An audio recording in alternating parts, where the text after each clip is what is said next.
À mesure que la guerre tourne de plus en plus mal pour la Russie, ses forces paniquées et effrayées ont recours à des mesures de plus en plus désespérées. On les a récemment vus démonter les canons de leurs chars. Cela peut sembler être une des décisions les plus absurdes qu'une armée puisse prendre, et c'est souvent le cas. Mais c'est aussi un signe de l'évolution de la guerre, et de la façon dont le camp russe, en particulier, doit apporter des changements majeurs pour continuer à se battre.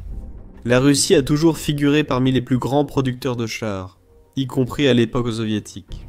Elle a beaucoup investi dans la conception et le développement de chars, produisant modèle après modèle et trouvant de nouveaux moyens de repousser les limites de la puissance et de la résistance des chars.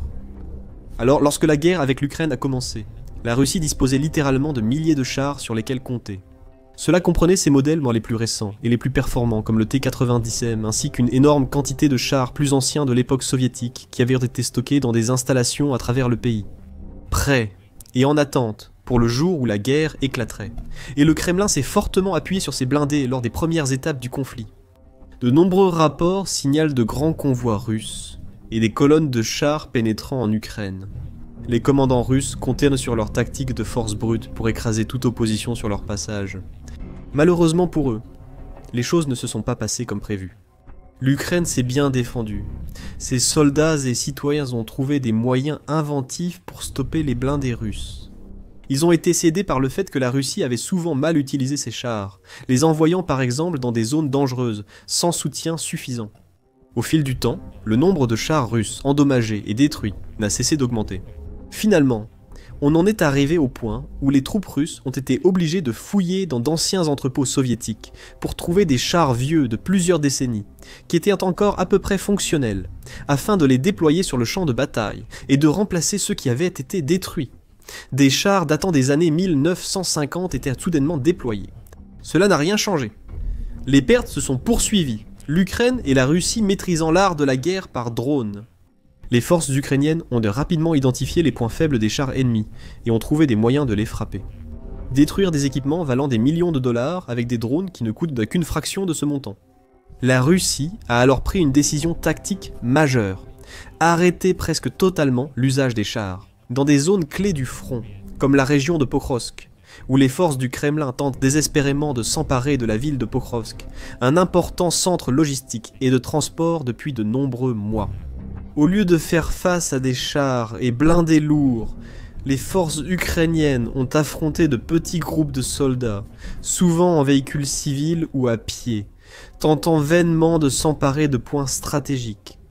À ce stade, une chose était claire, la Russie ne pouvait tout simplement plus se permettre de perdre d'autres chars. Ses tactiques imprudentes et gaspilleuses étaient allées trop loin. Son économie souffrait, son armée était massivement affaiblie, et son opposition se renforçait, soutenue par l'aide d'alliés à travers l'Europe et l'alliance de l'OTAN. La Russie devait agir pour préserver les blindés qui lui restaient, et gagner du temps pour produire plus de chars et de véhicules de combat. Elle a donc modifié sa stratégie en envoyant des hommes sans chars et en comptant davantage sur bombes, missiles et drones, pour frapper les cibles ukrainiennes. Il semble maintenant que la Russie ait bouclé la boucle et décidé de réutiliser des chars et des véhicules d'infanterie. Elle a rassemblé une force gigantesque dans la région de Donetsk, près de la ville de Pokrovsk. Des estimations évoquent là jusqu'à 150 000 soldats russes rassemblés ici, appuyés par de nombreux chars et véhicules blindés. C'est la première fois depuis des mois qu'une telle force blindée russe est vue. Et il semble que le Kremlin ait économisé ses chars et autres véhicules précisément pour ce moment. Alors qu'il se prépare à ce qui pourrait être la dernière grande bataille pour le sort de Pokrovsk, une bataille susceptible de changer à jamais le front de l'Est. Comme le note l'analyste du renseignement en source ouverte Jompi, lentement mais sûrement, il est prouvé que la Russie gardait effectivement des blindés à l'arrière et réduisait les attaques mécanisées au strict minimum. D'autres analystes du renseignement surveillant de près les images et vidéos provenant du côté russe, afin de mieux comprendre quel type de char exactement la Russie se prépare à utiliser lors de la prochaine bataille. Ils ont trouvé des preuves de nombreux modèles courants, comme les T-90, T-72, T-80, ainsi que des véhicules de combat d'infanterie BMP et BTR. Cependant, des analystes ont aussi remarqué des ajouts inhabituels dans le convoi du Kremlin. Certains chars, dépourvus de canons et tourelles, ressemblent plus à des véhicules blindés de transport qu'à des chars.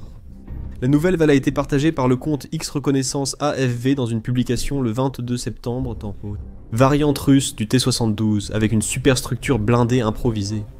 Il semble dépourvu de tourelles à cause de l'inclinaison de la superstructure et de l'absence d'armement principal en saillie. Il ne semble pas non plus s'agir d'un véhicule de dépannage blindé et véhicule de dépannage blindé, ou d'un véhicule du génie blindé IMR en raison de l'absence de grue ou de pelle. Il s'agit très probablement d'un T-72 converti pour transporter l'infanterie d'assaut au plus près des objectifs sous couverture. Cela est rendu possible par ce qui semble être des dispositifs de brouillage de fréquence installés au sommet de la superstructure improvisée, ainsi que par la quantité importante de fils barbelés destinés à faire exploser prématurément les drones vus à la première personne. J'ai conclu que c'est une variante du T-72 à cause de la découpe de l'échappement et de la grille d'aération à gauche. On note aussi une trappe au-dessus de l'échappement, la largeur du garde-boue sur les chenilles et la forme de la coque frontale. Il convient de noter qu'il a des blocs ERA 4C22 sur les flancs de la coque.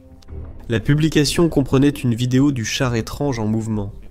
Il est clair que c'était à l'origine un char, très probablement un T-72 comme l'indique la reconnaissance des véhicules blindés, mais il a été dépouillé de son équipement offensif. Sa coque a également été recouverte de fils de fer barbelés et d'autres protections anti-drones, comme des épines métalliques. Les analystes ont également repéré des blocs de blindage réactif anti-missiles fixés à ce char transformé, ainsi qu'un toit métallique triangulaire équipé de brouilleurs radio anti-drone. Même s'il ressemble à un tas de ferraille vivant, ce char russe de Frankenstein cache beaucoup de blindage novateur et de technologie sous sa surface LED. Pourquoi la Russie a-t-elle transformé un char, capable de causer de lourds dégâts aux forces ukrainiennes, en simple transport de troupes améliorées ?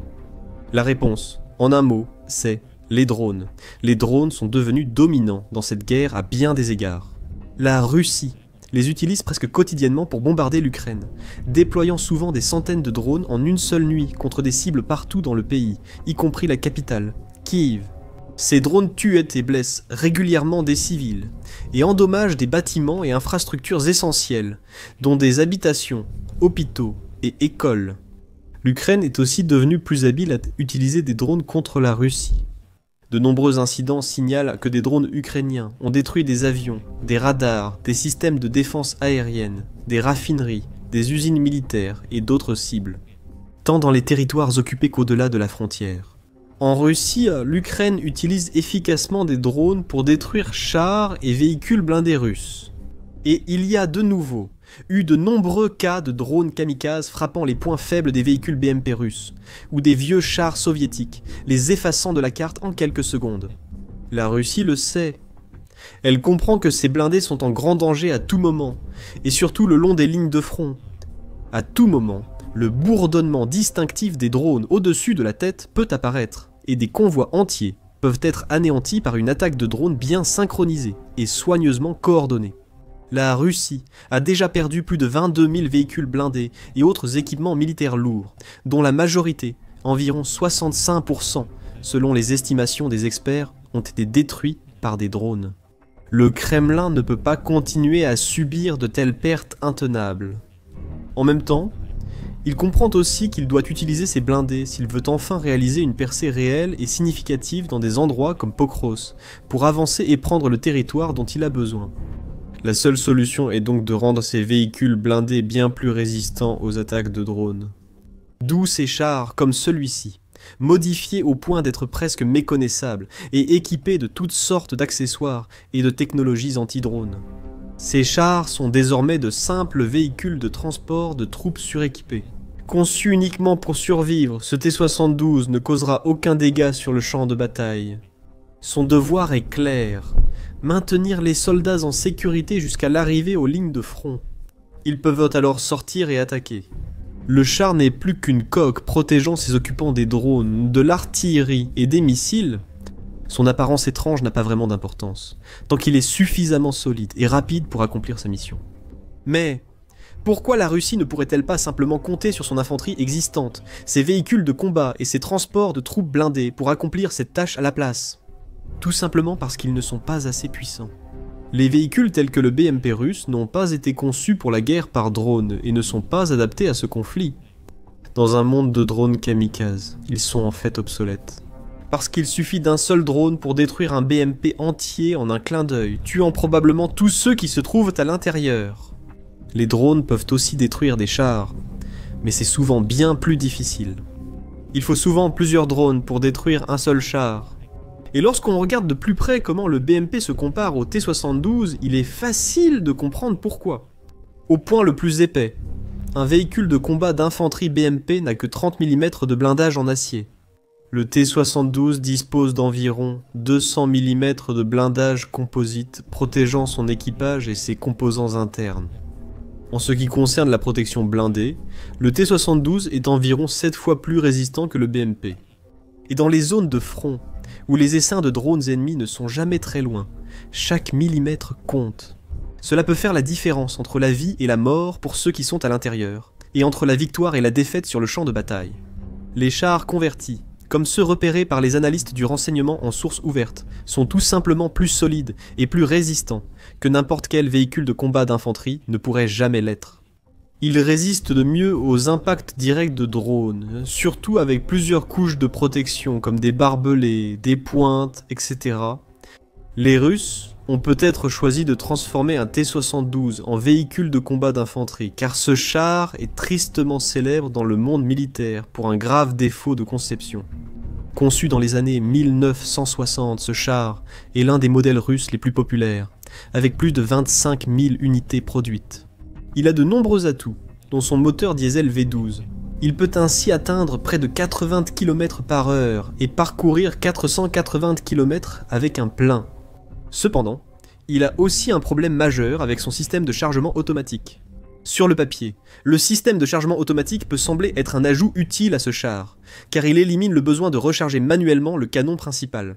Cela signifie que l'équipage n'a besoin d'être composé que de 3 personnes, un commandant, un tireur et un conducteur, sans nécessité d'un chargeur. Les systèmes de chargement automatique peuvent également offrir des rechargements plus rapides que les manuels, ce qui permet au T-72 de continuer à tirer avec un minimum de délai entre les tirs. Malheureusement, les concepteurs soviétiques qui ont créé ce char ont décidé de placer le stockage des munitions juste à côté du système de chargement automatique, juste sous la tourelle du char. Cela transforme essentiellement les T-72 en véritables barils de poudre géants. Une frappe de drone ou de missile bien placée sur la tourelle peut faire exploser le char. Quiconque se trouve à bord lorsque cela se produit a pratiquement aucune chance de survie. C'est pourquoi l'armée russe a déployé de grands efforts, tout au long de la guerre jusqu'à présent, pour rendre leur T-72 plus résistants. Ils ont installé des cages grillagées autour des tourelles et soudé des blindages en forme de carapace sur leurs chars pour plus de protection. La méthode qui retire canon et tourelle du char marque l'évolution suivante, visant à rendre le T-72 moins vulnérable aux attaques précises de drones ou roquettes. Sans tourelle ni canon, le T-72 sera aussi bien plus léger qu'avant. Cela, à son tour, pourrait l'aider à devenir un peu plus maniable sur le champ de bataille, ou peut-être même à atteindre des vitesses plus élevées qu'auparavant. Cela devrait aussi compenser le poids des épines métalliques et des plaques de blindage réactifs ajoutées au châssis. Mais malgré certains aspects positifs, ce char T-72 sans canon n'est certainement pas sans défaut.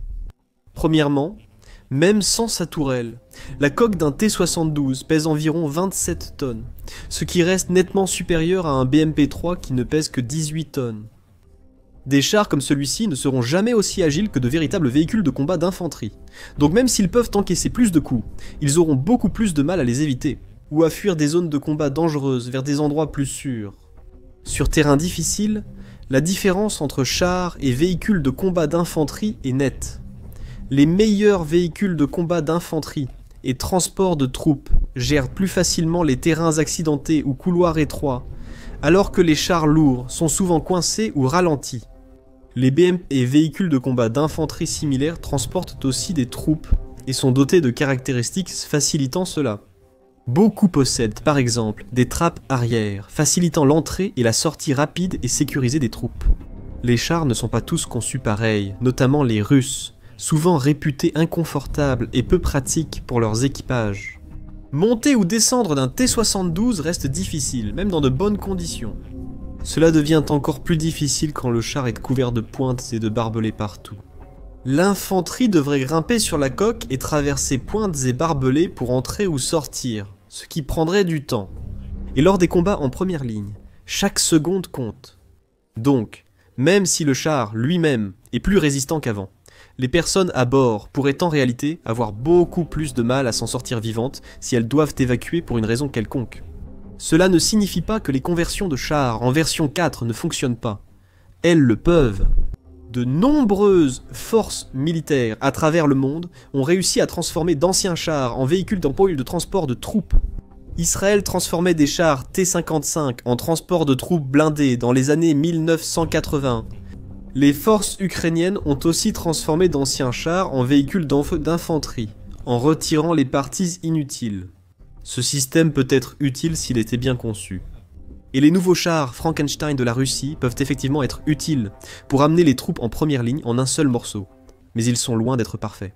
Ils semblent maladroits, lents, inconfortables et même dangereux pour ceux qui doivent les utiliser ou voyager à l'intérieur. Malgré leur défense, ils restent vulnérables.